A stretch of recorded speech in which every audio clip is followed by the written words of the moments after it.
Hi, friends. So last night I had a dream, and in this dream, it was shown to me that I went to a doctor's office, and in this doctor's office, there was a person there, and the person was running tests on me and used some sort of uh,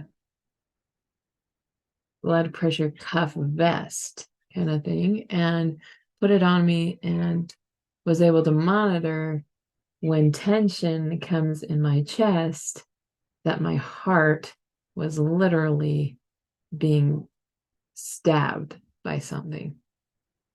And in my dream, in my mind's eye, in my dream, it was also shown to me this shape, the shape of a dart, like the shape dart, and it was inside my heart. So I woke up from that dream, first of all, thinking that was weird, but then a lot of thoughts came to me, like when, even though I sometimes work out really hard, I always hit a threshold where if I work out anymore, I start losing breath. Like my breath can't handle it, or sometimes it feels like my arms just kind of lose strength and they go weak. And even though, I didn't overdo it, there's just kind of a weakness in my arms and shoulders. And then it also occurred to me that I have a sister who gets heart attack like symptoms when she exercises too intensely. And then I have a brother who um, wants to run marathons and he always collapses at mile 17. So I know that so I decided to use some intuition and muscle testing to figure out what this meant. So I muscle tested to see if there was actually a physical energy of this dart going on in my heart. And I got a yes. And I was like, is it inherited? Got a yes and a no. Okay, so something that's been going on for generations, maybe, but not necessarily passed down through the bloodline. Anyway, so then I muscle tested to ask if it was a saboteur. Now, saboteurs are something that's an energetic weapon. It's either put into the energy field by another person or entity or by ourselves, when we like intentionally sabotage ourselves so that we won't have to do the hard work. And so I asked if it was that because I was pretty certain that's what it was, and I got a no. So then I'm digging a little bit deeper and I asked the question, is it like a cord, like a connecting cord? And I got kind of a faint yes. So then I'm trying to pull all these pieces together and I'm like, it's not inherited, but it's something. And I asked if it was from my mother's side or my father's side and got a yes to both. And then I was like, okay, so how far back does this pattern go? And I got that there was that this specific problem evolved, but the first major change was around the late 1800s. So I'm looking back at my family history, what was going on in the late 1800s. Okay, so we had there was like during the 1800s we had the gold rush and we had the Oregon Trail and we had the all the passages, pioneers crossing the plains of the United States, people coming over from Europe still and immigrating. So I asked if it was just something that, since it came from both sides of my family, if it was just like a time sensitive thing, and got a yes. So then I was like, okay, but I felt like the dart itself wasn't the problem as much as the shape of the dart, that something transformed the shape that it used to be into a dart shape. So I asked if the original shape was a triangle and got a yes. So not like an isosceles triangle. And then I asked if these chords, because I got that it was chord related, if the chords were connected to like God, if God was one of those connecting chords, and got a yes. I asked if family was another one, I got a yes, but that one was one that I really needed to focus on. And then community, I asked if that was another one, got a yes. So I went ahead and created this. So here we go.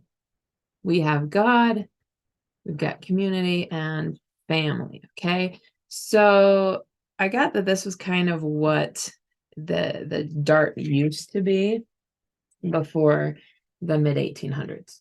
And then there was an idea that got involved that was kind of this idea of, you know how your family has been like your everything for so long, that you've been like in this balance between God, what he wants for you, family, what they need, and supporting them, as well as the community, and just living and balancing yourself between those three.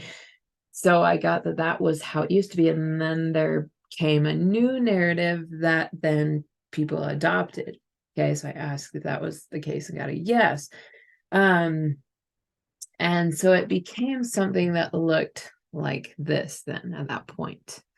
So there was still God, and there was still a need for community, but the family part fractured. Okay, so kind of became more of a star shape at the bottom, becoming this dart. Okay, so you have the birth family, the family you were born into, and then the perpetuated family, your children, and that becoming two different types of family.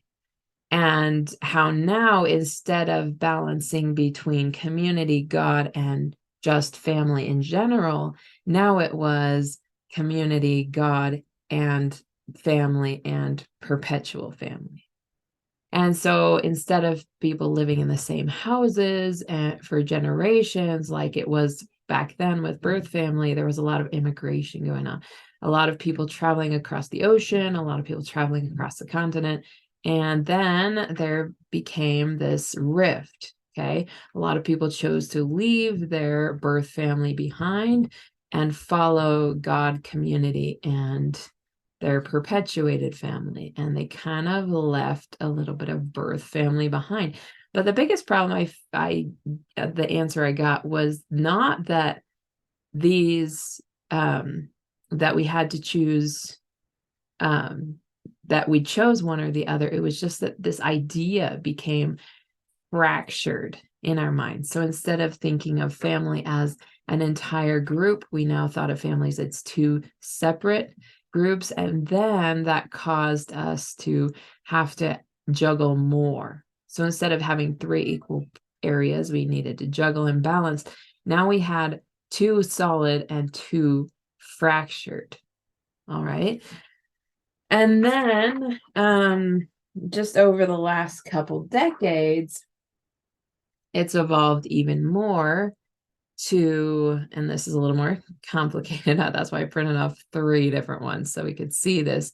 So instead of God being one of those that we balance at least a third of our time and attention to, we decided to split God here and make our own spirituality box that may or may not include God. And so we kind of cut this whole part, this whole side with God kind of out of the box. And this created another fracture here. And then with community, we have the digital age where now we are concerned about our online presence and community as well as our physical community. And physical community often takes us back seat to digital community. So we are dealing with this fracture here in community, and this fracture here with God, and this fracture with family.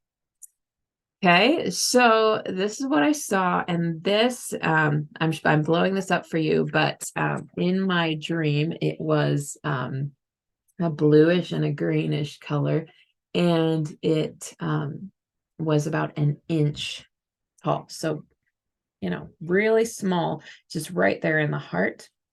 And because of that, it was causing problems. And the more fractured this triangle became, the more problems was manifesting. So if you think about your chakras and how your chakras spin, right? And they're supposed to spin clockwise. And if they're not spinning clockwise, then you should get them spinning clockwise, because counterclockwise is not where they're supposed to be. But you want them to be spinning. The chakras need to be spinning. And if you think about the chakra, if the heart chakra is spinning, helping with that, back then, you used to have the spinning of the balance, right? You sometimes focus more on God than family, than community, and back to keep that balance. Well, now if you take this, then it's spinning. And if it's spinning clockwise, it's still going like this. And look at all those little nicks and sharp edges. More so than just with a triangle, where it's like just enough to touch your heart, to have that corner to touch your heart to rotate. Now there's like these briars sticking out, and the dart effect going on. So it's like, cutting. And so and I know that a lot of families also deal with respiratory stuff, and for my family, definitely that holds true. So if that's going on in the heart chakra, then the heart chakra still has some challenge there. So this is what I found. And so I asked if I could resolve this for everyone involved, and I got a yes. But what I needed to do first was share this so that those who really want it gone, who affirm to their subconscious they really want it gone, and just say, yes, I'm ready to have this resolved, can go ahead and do that consciously. But at a subconscious level, I am just going to go ahead and send this energy out to resolve this specific issue. And I asked if it was important to know what the resolution looked like. And I got to know that it's not important what the resolution looks like for everyone or individual people, but just that the resolution happens, so that this stops being this dart spinning in the heart chakra. So anyway, so go ahead and acknowledge to your conscious mind, in your conscious mind, that you want this resolved, and let it happen. I'm really excited to see what this looks like for my family, and I'm excited for what it will look like for your family as well. Take care.